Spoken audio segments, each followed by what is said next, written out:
Previously on All My Children. She's just as apt to strike at you or Scott. Haley can tell you that I've had some anxiety about her safety, and now I know why. Just look after my little girl. My life. If your mission is getting Erica back, then I suggest you report right now. Cut your losses, Mike. It's never gonna happen. If I wanted Erica back, I'd get it. I'm gonna be there. I'm gonna be right next to you when you say I do to the man that you love. And I'm gonna make sure it happens, no matter what it takes.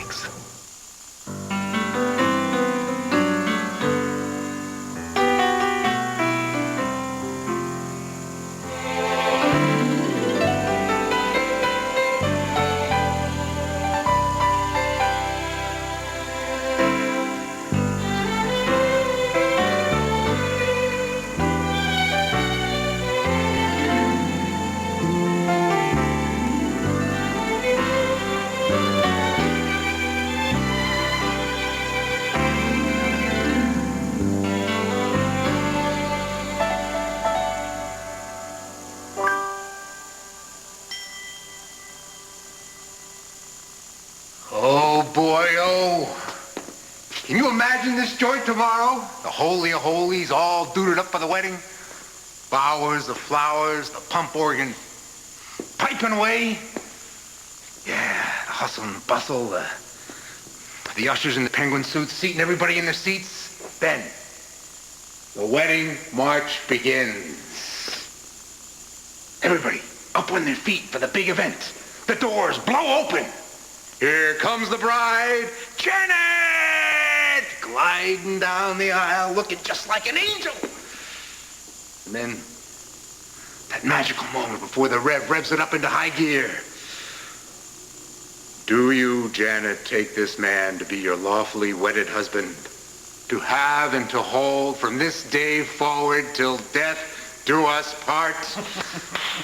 What a reading. Oh, gave me goosebumps. Gave me goosebumps, dude. Tomorrow's a big day. You ready? You nervous? Stage fright, I can handle that. You? Steady as she goes. You know, the theater has had its share of memorable moments, but this time out, reality has copped all the best ones. How many times in a man's life does he get a chance to say, this is the day I was made for? Once. Maybe. I've been lucky. Once when I married Natalie, once when I married Laurel, and another time when I held Amanda in my arms for the first time. Axel, do you realize what we're giving Janet here? What she feels she least deserves. Happily ever after. That, my friend, is the stuff dreams are made of. Yes! Hey, the Padre, how you doing? There's no way I can perform tomorrow's wedding service. Whoa, what's the problem? Well, here's the marriage license. See for yourself. Yeah, look, you don't show up tomorrow, there ain't gonna be no wedding. There's no wedding. Janet Green's heart is gonna be broken into smithereens.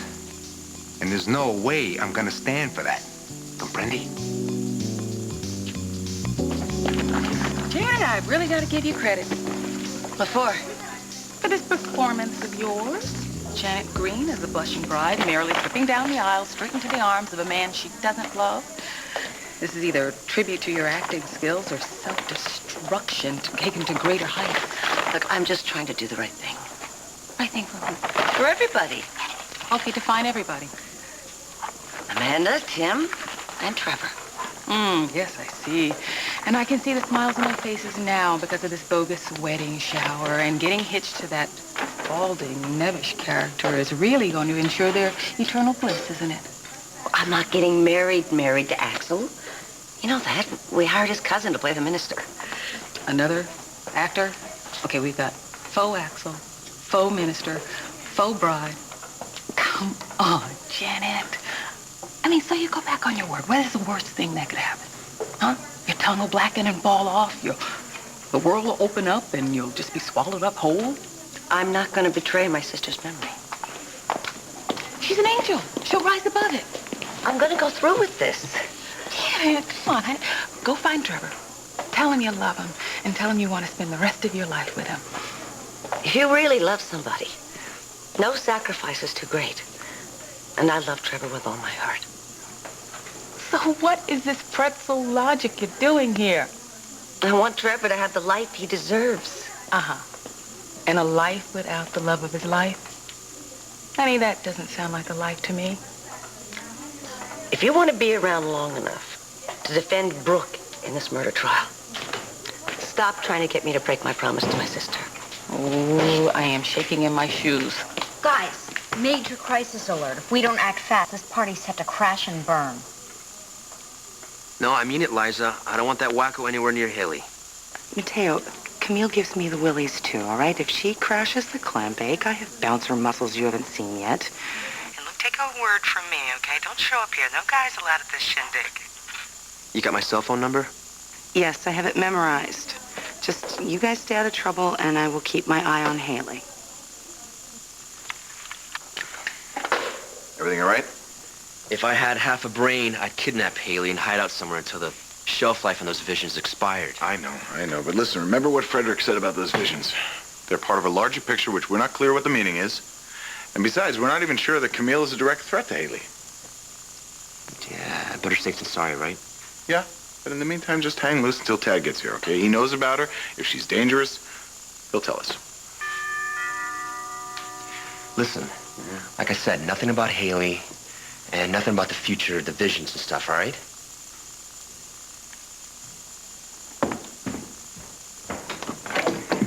Evening. Anybody want to play some poker?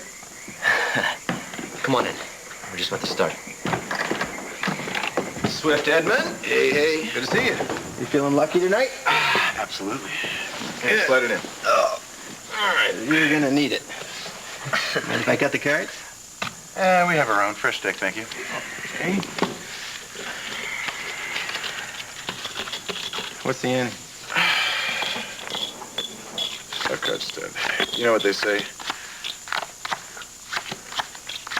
You're unlucky at cards, you're lucky at love. Yeah, well, one more. You could have fooled me.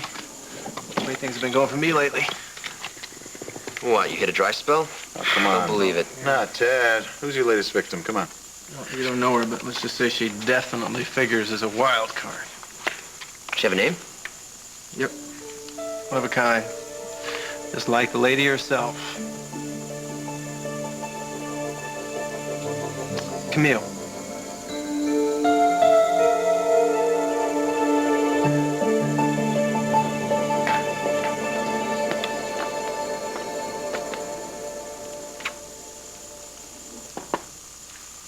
Don't wait up for me.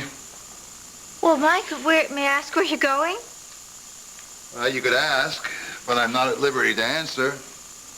Well, you're not going back to that horrible warehouse, are you? Did I ever thank you for saving my life? I think you have as many lives as a tomcat. Yeah, well, something tells me number 9 is coming up fast. Goodbye, gorgeous. Goodbye. Mike. Mike, that sounds awfully final. I'll have a meet with a guy. I could go either way. Are you telling me that you could be killed? Terminated as a cleaner, more professional ring. Don't go. I have to. But before I do, if fate has different plans in store for me, I want you to read this. Well, what is this? Is this your will? No, I don't have anything to leave of any value, only what's in that letter. No, no fair peeking. But if I'm not back by dawn's early light, be my guest. Well, why can't I read it now? Because I blush, and red is not my color. Well, then let me do the honors. I haven't blushed in years.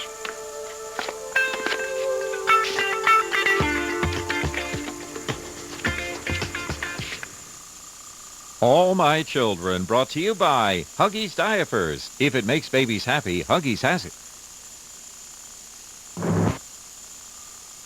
Well, you understand that the course you're suggesting is highly irregular.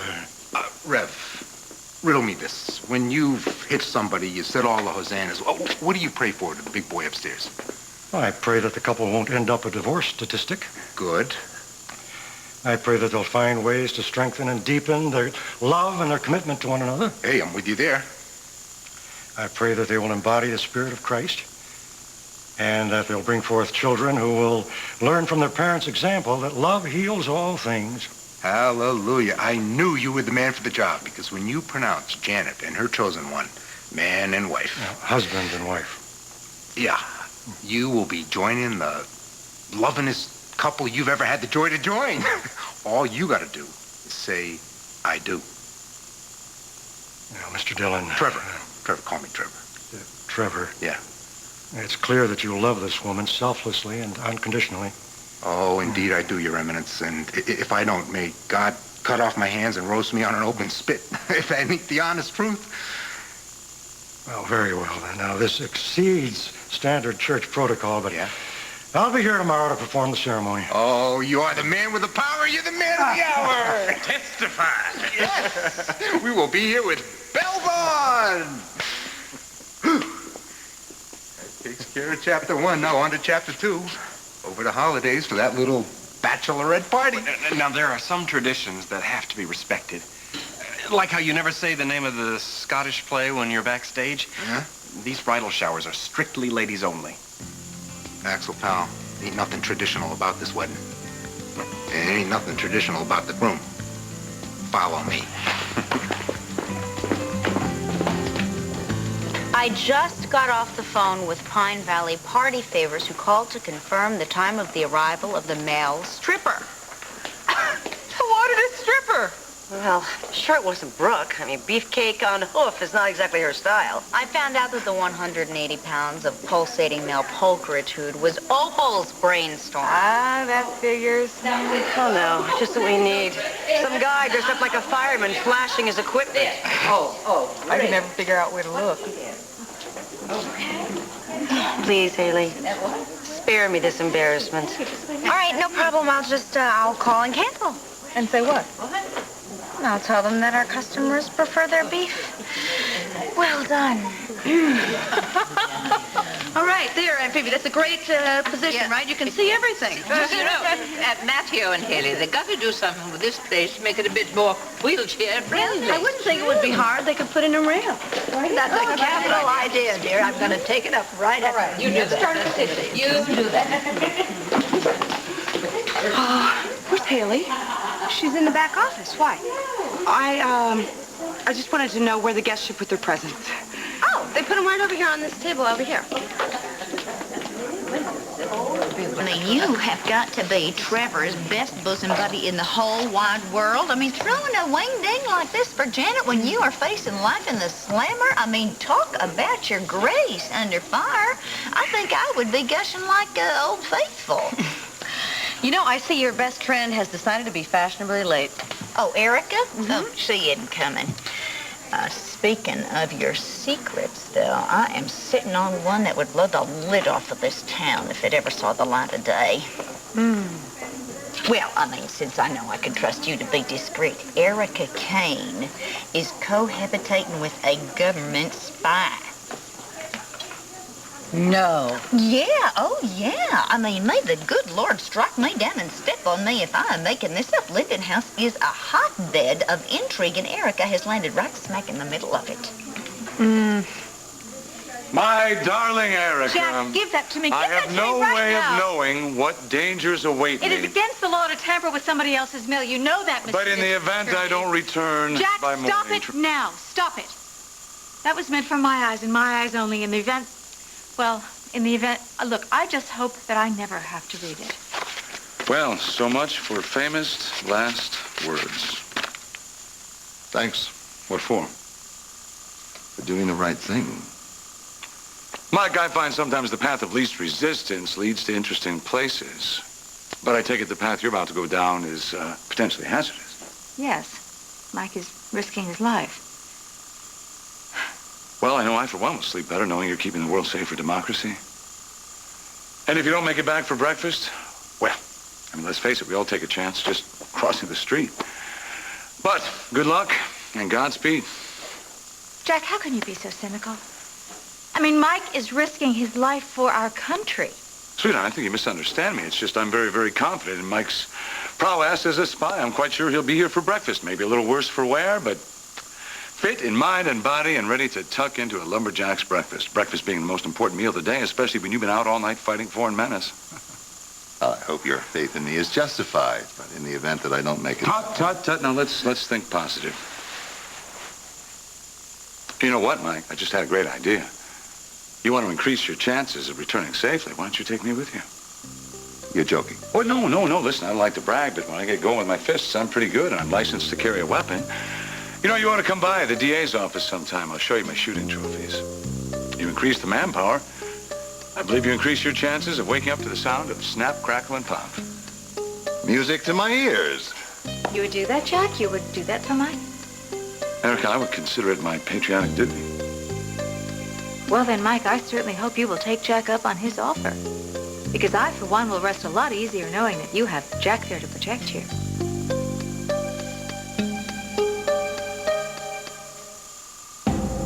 When I have a migraine,